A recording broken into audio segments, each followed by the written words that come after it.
Hello, Lansing. Management 223. Welcome to Week 4, Chapters 4 and 8.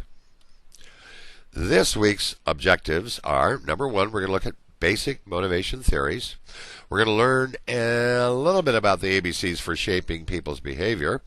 We're going to take a look at the organization function of management, and at the same time look at the span of management principle, and learn about some of the organizational tools that are used by management, and hence try to learn to plan effective meetings.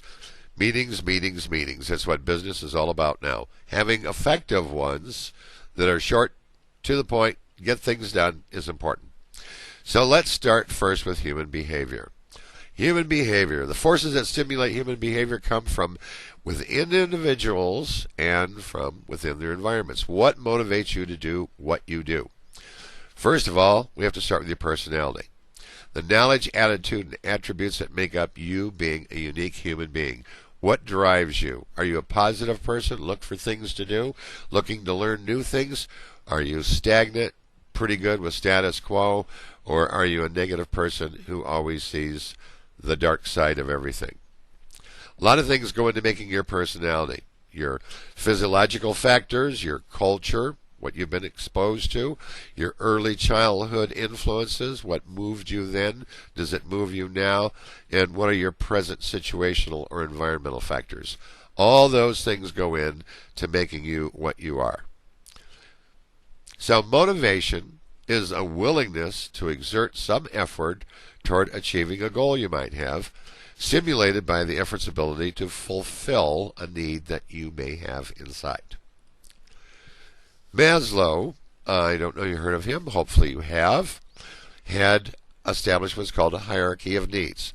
It was a theory that suggests employee needs are arranged in priority order in such that the lower order needs have to be satisfied first before an individual becomes motivated to look to higher order needs. So, we all want to have biological needs. We want to have food, a place to live, a job, and in that job we want to have security. We want to make sure that we can look forward to this being there tomorrow. We also want to have a sense of belonging, a social context. But then we also need to have a picture of our own self-respect. What is our esteem? And then we have goals we want to fulfill. So all these things have to be addressed, but the first basic ones are most important, right? So we all have wants and needs. We have our basic physical needs: food, water, rest, shelter, recreation. And then we want security. We want to be protected against danger, have a place over our head, know that we have a job, feel like we have a future. We all want to be loved and affected. Yeah, okay. We all want to be loved and have affection or some kind of sense of belonging to something and someone where we feel worthwhile. Then we really need to have respect for ourselves. We want to have recognition. We want to achieve things. We want to have some status in life. And we like to think that we have some sense of accomplishment. We've accomplished something in our life, not just a bump on the log here on earth. Some of us want more than that. Some of us have our ideals of what we want to attain in life and gain it to our fullest extent. So we have these self-fulfillment needs. So motivating employees means applying those needs theories to visualize needs people have, assess those that they feel are relatively important, and try to motivate them to obtain or attain those goals. So we want to structure work situations and reward systems so that employees are motivated to do a good job, because good work performance leads to satisfying their needs. Some employees feel they're entitled to it. They believe that the organization owes them something. Well, I've been here 10 years and this company owes me. No, especially in this day and time, nobody owes you anything. It is constantly a struggle for you to gain what you want based on your own actions and attitudes. Hertzberg had a motivational hygiene theory.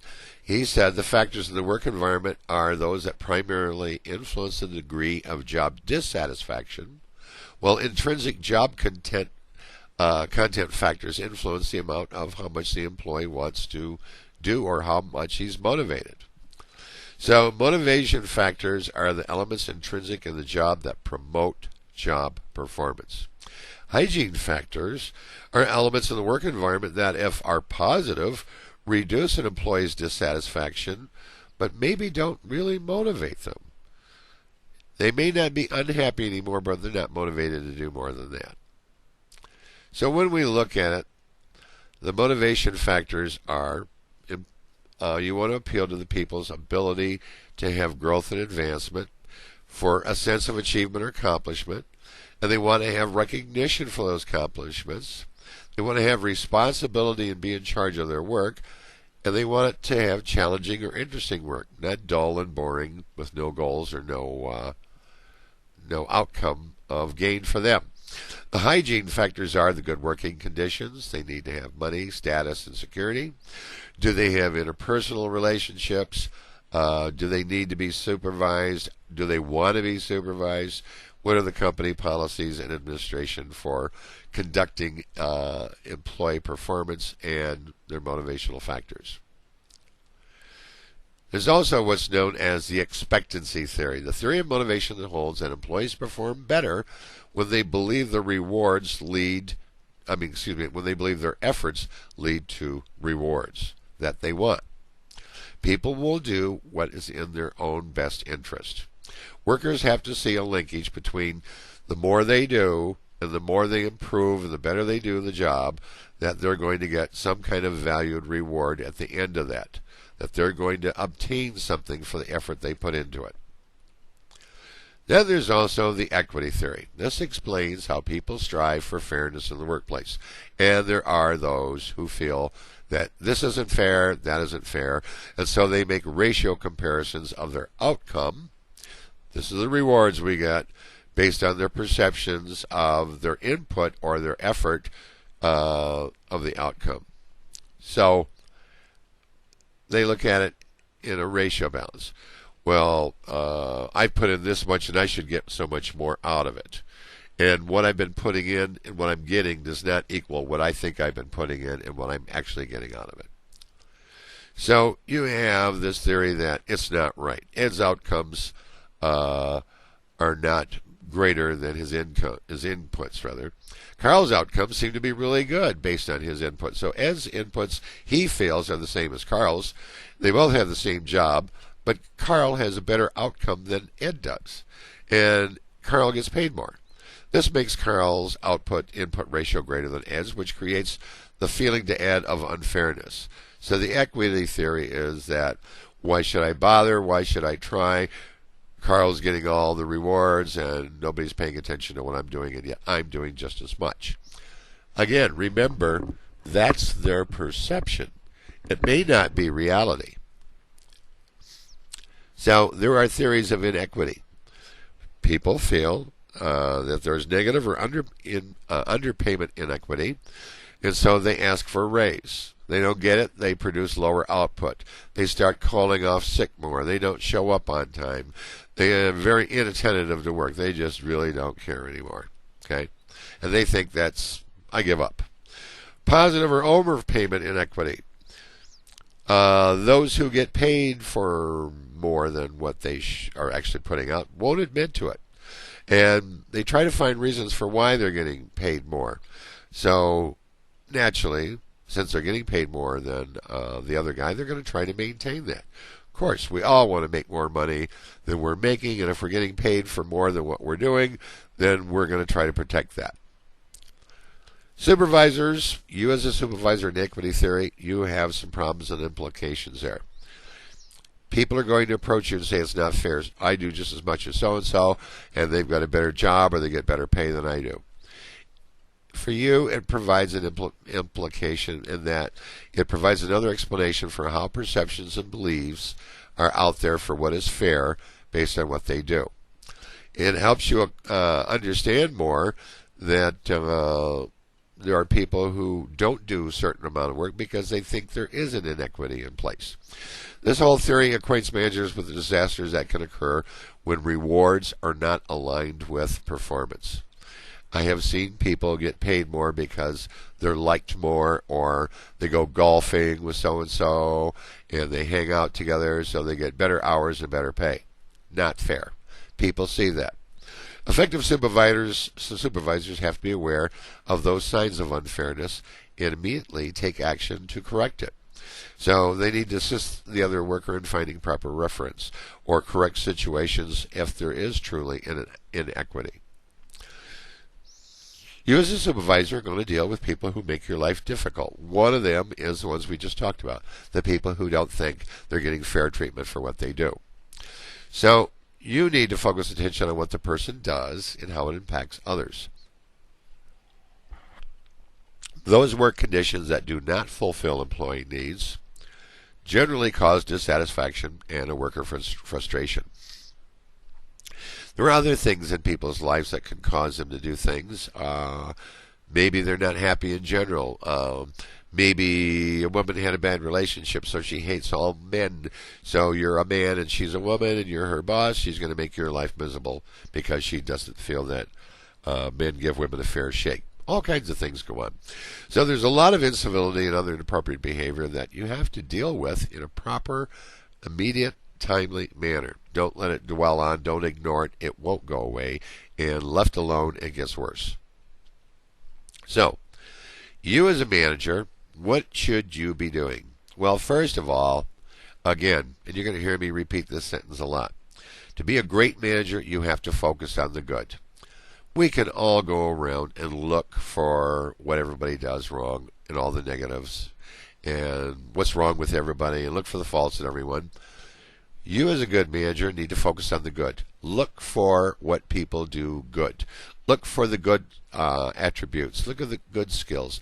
Look at what they do that makes them a great worker. Focus on the positive, not the negative. Believe it or not, it does change how people see you. It does change how people go about doing the job. If they think that you're focusing on the positive, they're going to start doing what they can to get more of that attention rather than the negative. Here are some suggestions in your book on how to cope with people who make your life difficult. Don't label people. No matter how difficult they make it, don't label or stereotype them. Think in terms of difficult behavior and not difficult people. And again, there's really no easy, clear-cut way of dealing with everyone, but I'm going to tell you over and over again, look for the positive. Build on their strengths. Don't look for the weaknesses. We can find weakness in everybody and everything we do. All right, using ABCs to shape employee behavior. ABCs of shaping behavior. Behavior B cannot be separated from the antecedent or the cause, which is A, that comes before it, and then the consequences, which are C. So A creates B. Some cause created that behavior, and so because of that behavior, some consequence is going to take place. So you need to clearly identify what the employee is to do. Tell the employee what the job entails and what's expected in the way of their performance. Monitor them. Provide feedback. Encourage and coach. There's the Thorndike's law of effect. Behavior with favorable consequences is repeated. Behavior with unfavorable consequences needs to disappear. So the more people realize that the good things they do are rewarded, the more they will repeat that. The more unfavorable behavior is met with consequences or with corrections, the more they're going to try to avoid doing it. So look at the chart in your book with the steps and tips on how to utilize ABCs to shape your employees' behavior. The outcomes, well, we want extinction. Good or bad behavior occurs less frequently or disappears because it's not recognized. So the more you don't accentuate it, the more you don't bring a highlight to it, the more it's not working and not important anymore. So if you have employees doing really great things and they come to you and say, look at what I did today, and you go, yes, so, and they're not going to do that anymore. They're going to go, well, he doesn't care, why should I? So that's going to go away, right? In bad behavior, the more you bring it to focus that that's not good, the more it will tend to go away also. So you want extinction. You want to work with positive reinforcement, making good behavior occur more often because it has a positive consequence. So the more people see that doing the right thing leads to rewards, the more they're going to quit doing the wrong thing. Punishment, well, you could make behavior occur less frequently because it has a punishment or an undesirable consequence. But again, I'm going to tell you, I think the more you focus on the positive and reward the positive, the more the negative will start to go away. You can, though, provide negative reinforcement, and you can remove that behavior by producing an undesirable consequence, or you can make behavior occur more frequently by removing that undesirable consequence. So it all depends how you handle it. But I'm going to tell you the best way is positive, positive, positive. Go the positive way. All right, there are what was proposed to be Theory X and Theory Y workers. Theory X workers are that most employees dislike work. They avoid responsibility, and they have to be coerced or encouraged and motivated constantly to do their job. Well, the advantage is there's order, discipline, and efficiency. But the disadvantage is there's lack of motivation, there's no commitment, people don't have any initiative, and they really don't have any desire to do personal growth. Now, they claim there are those workers out there. I've seen them, but I think they're the few more than they are the many. Theory Y assumes that most employees can enjoy work, will seek responsibility, and can be self-directed if properly handled and motivated. The advantages are now you have individual growth, people taking responsibility, they contribute, they are committed to the job, and they have needs that need to be satisfied. Yes, the disadvantage is it takes more of your time. It's more time consuming to motivate them. But consider this. It's only initial investment to get them on the right track. Then to keep them rolling, it's easy to go in there and keep them stimulated. All right, so approaches for attaining positive employee motivation. Job redesign, critical psychological states, experience meaningfulness of the work. Employees believe they're doing something meaningful because their work is important to other people. The more you stress that, the more they're going to realize that, hey, what I do does matter. So we do want to do that. We want to encourage people to believe that everything they do has a major impact on someone else, and they're doing something to contribute to society. Experience responsibility for outcomes of the work. Employees feel more responsible for how the work turns out if they feel like there's some recognition behind it. And knowledge of the actual work results of the activities. Employees in Japan, when they teach their employees, they teach them everything so that the employee knows not just what they do, but what they do and where it goes into, and what the final product is, and how important what they do affects the outcome of the final product. So the more the people know about their job and about what they do and how it affects everything else, the more apt they are to be concerned and try to do a good job. Core job dimensions, skill variety. Give them a chance to do something else, not just the same old thing every day, but give them a chance to learn various tasks and develop different skills and abilities. Give them the identity of what the whole completion of the identifiable piece of work is. Again, like I said, let them see what they do has an impact on how the final product comes out. How much they do impacts the next person and how important their job is to the final product. And give them some discretion in making decisions about the work to be done. Give them a little responsibility and authority. But most importantly, give them feedback. Let them know how well they're doing. Don't just scold them. Let them know when they're doing a good job. Everybody likes to know, I'm doing a good job, get a pat on the back or whatever. Rotate the jobs. Process of switching jobs amongst employees. They won't get so bored if they're changing jobs and doing different things. Yes, there's going to be certain things they like doing better than others. And so when they're working one job that they don't like so much, they'll go, well, I only have to do this a week. Next week I get to do the other job, and I love doing that job. So it gives them something to look forward to.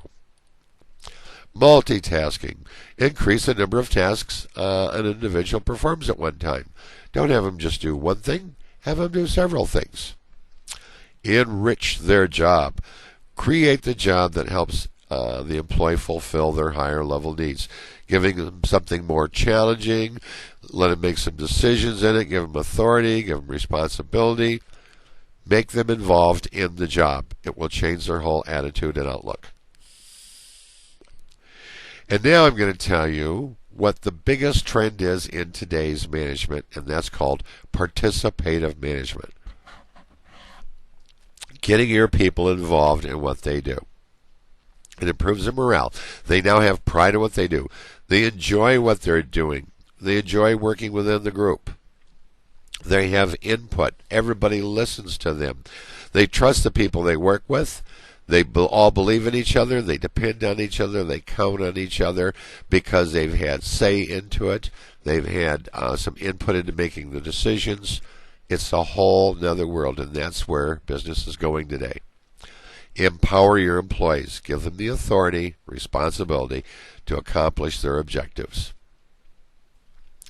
What are the advantages? Well, you get higher quality decisions because these people work the equipment, they work the job day in, day out. They're more in touch with it on a regular basis than you are, and they're more apt to accept decisions if they know that their coworkers all decided that.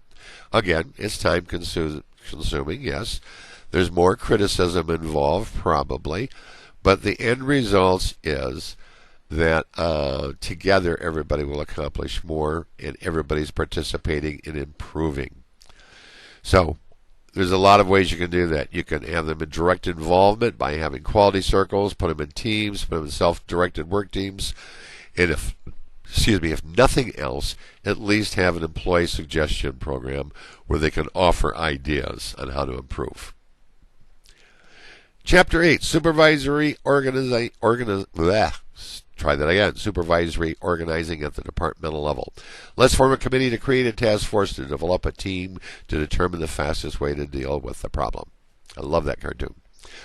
All right, so management organization, it's a structure of the management group to carry out designated functions and accomplish organizational tasks and goals, right? The success of that organization is more likely to happen when employees are truly given top priority attention by their management and supervision. Leave them alone and they will come home. Not a good result. Be involved with your people, get them involved with you. Let's all work together on the same level. Don't elevate yourself above your people and say, well, I am the boss. No, I lead a group of people. I always said that. I've always said I lead a wonderful group of people who together we accomplish so much. Instead of, I'm the boss of a department of some people who pretty much try to do a good job. Hear the difference? And it's in the attitude. And that attitude is reflected back to your people so they know how you feel and they know that you respect them. Informal organization, informal gatherings of people apart from the formal organizational structure that satisfy their own social needs. And they can either make your job wonderful or they can make it very miserable. Whenever I went to work as a manager, first few days at a new department, I would just stand back and observe. I didn't say much. I watched to see what was going on.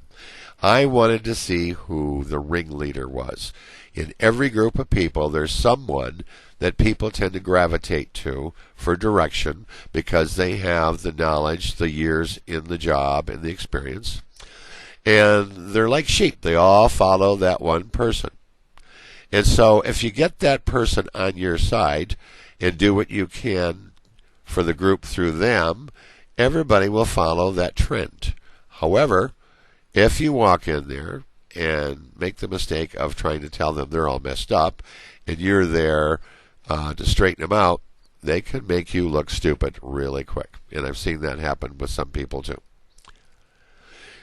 So, an informal leader could be chosen by that group, like I told you, there's a ringleader or kingpin there that everybody gravitates to, and that person becomes the unofficial spokesperson for the group. Without that informal leader's cooperation and goodwill, you will have a difficult time controlling and motivating your department. So you want to get that person on your side, even if you don't like them. Schmooze them and get them to believe that you're there to help them, and that person will direct the herd in your favor. Informal leaders can be a great help, especially with channels of communication. You need to get something conveyed, get something done, a certain message brought out to the troops. You run it through that person, and they make sure everybody knows real quickly. Unit of command principle holds that each employee should directly report to only one supervisor, not multiple supervisors. Don't know if you ever worked for a small business where a family owned it. It's miserable. You have several people who all think they're the big boss. Now, the nice thing about the unity of command principle is it helps the supervisor know exactly who their managers are and exactly who the people are that are working for them or with them. Sometimes it can be a bit blurred when the organization uses a matrix structure, meaning different bosses have control over different areas, and one person could walk in and make corrections in your department. Not necessarily your boss, but a supervisor from another department. If you're running a project management group and somebody comes in also from the project and starts making corrections, makes your job a bit difficult. So having the one unity of command is wonderful because everybody knows they report to you and you report to certain people. Keeps it clear cut and it helps prevent unsatisfactory work performance because employees are confused. They don't know who the right boss is. Span of management principle holds that there is an upper limit to the number of subordinates a supervisor can effectively manage.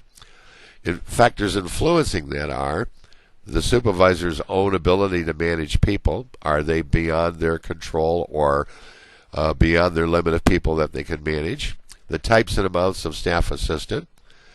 What is the level of employees' abilities and capability? Where are they? Are they all in one facility or are they in multiple facilities?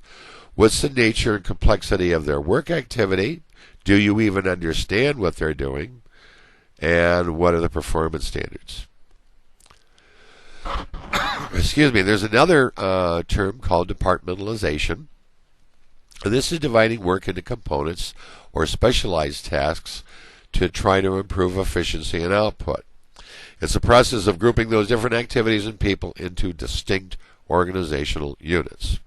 A department is an organization unit for which one supervisor has responsibility and authority. Now, there's a little bit of different levels involved in there. There's what's called line authority, and that would be the right to direct others and require them to conform to decisions, policy, rules, and objectives. And then there's staff authority, the right to provide counsel, advice, support, and service in a person's area of expertise. Line and staff type organizational structures are those that combine line and staff departments and incorporates line and staff authority into one program. Principle of organizational stability is simply no organization should become overly dependent on one or several indispensable individuals. Never, never, never believe that nobody's indispensable. Everybody can be replaced. If you got run over by a car tomorrow, they'd certainly find a way to go on without you. It may be difficult for a while, but you shouldn't build in that indispensability into your organization so that if somebody does get up and quit and walk out tomorrow, you're not stuck and have no recourse. All right, project management type organizational structure. It's a structure in which regular staff members kind of coexist in different project teams. And the people that in your project are made up from different departments. Now, the problem is twofold. Number one, they have their own regular job to do, and their boss expects them to do that. Now, they're on your project, and they have responsibilities to that particular project that you're in charge of. The problem is they're going to do what their boss wants them to do first, and yours becomes secondary. So, it's kind of like, Who's got the priority here? Well, their boss does. Same hand, or conversely, if a person is on multiple projects, it's a matter of whose project is more important. So one project manager may come in and say, well, listen, mine's got to be done in 3 weeks, so what you're doing for me is more important than what you're doing in the other project, so I want you to focus on this. This is a good way to confuse people and get them in a bad posture and bad morale. You want to focus special talents from different departments on specific projects for certain periods, but don't overburden them and don't complex it with other multiple projects at the same time. The ideal departmental structure assumes that all required and qualified employees and resources are available all the time as needed. A learning organization is one where the employees continuously strive to improve their SKAs while expanding their efforts to achieve organizational objectives. So a learning organization is, we want the employee to grow just as much as they're trying to grow for the company. We want them to grow for themselves. The more they know, the more informed they become, the stronger of an asset they become to us.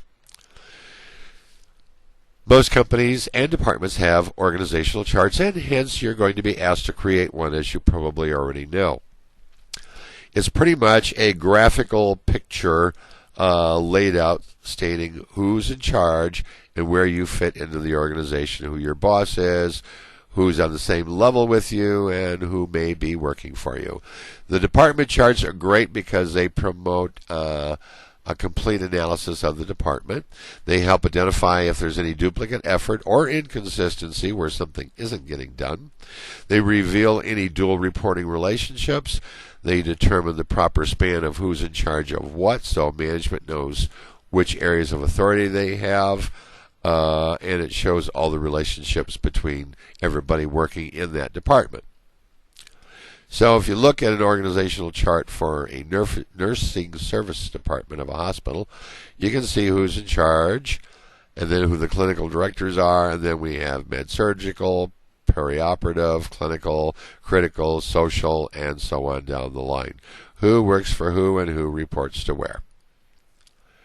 All right, some organizational tools used by management. Number one, you should always have, for every position, a job description. It's a written description of the principal elements, duties, and scope of authority and responsibility of a particular job. Job specification is a written description of the person's qualification. There's SKAs, skills, knowledge, and abilities that they need to perform that job adequately. Now, when we have downsizing, unfortunately, which is called restructuring, or sometimes referred to as right-sizing, the elimination of those jobs reduces oftentimes middle-level management, or it removes organizational levels, and then it widens the span of management for the supervisors remaining, meaning that they are now in charge of more than what they used to be. When downsizing occurs, it creates problems. It can create employee productivity declines, a lower morale, people feel overwhelmed, overburdened, and it starts to weaken and flatten organizational structures. Self-directed managed work teams. Wonderful thing. Saturn had great success with this. Too bad the company wasn't financially successful. But a lot of companies are using this approach now because it does work good. They don't need a foreman or supervisor anymore. They're a group of people that are given authority and latitude to make their own job-related decisions. They're working in a work cell. They know what has to be done. They don't need somebody coming around and micromanaging and pushing every button. They just pretty much do their job on what they know they have to do, and for the most part are self-directed. And then there's what's called re-engineering.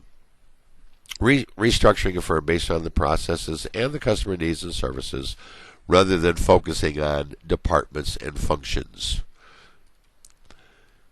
Now let's talk about meeting planning. When you plan a meeting, you want to select participants to be in the meeting who bring some knowledge and expertise. You don't want any dead weight there. Why are they here? I don't know. You want to notify your people well in advance that we're going to have a meeting on Friday at 3 o'clock, and it's going to be in the main break room, and I need you to be there.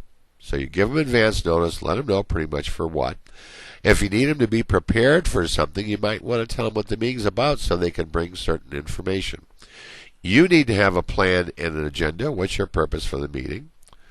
When the meeting time begins, and what the problems and issues are to be discussed, the objectives of the meeting, what's the purpose of it, and when it takes place, you want to encourage everyone to be fully involved. Everyone should participate in the discussion. You need to plan ahead and allow sufficient time for participants in the meeting to offer information, maybe even offer up alternative proposals or ideas. Once you get that on the floor, you want to try to strive to get consensus, an agreement with everyone.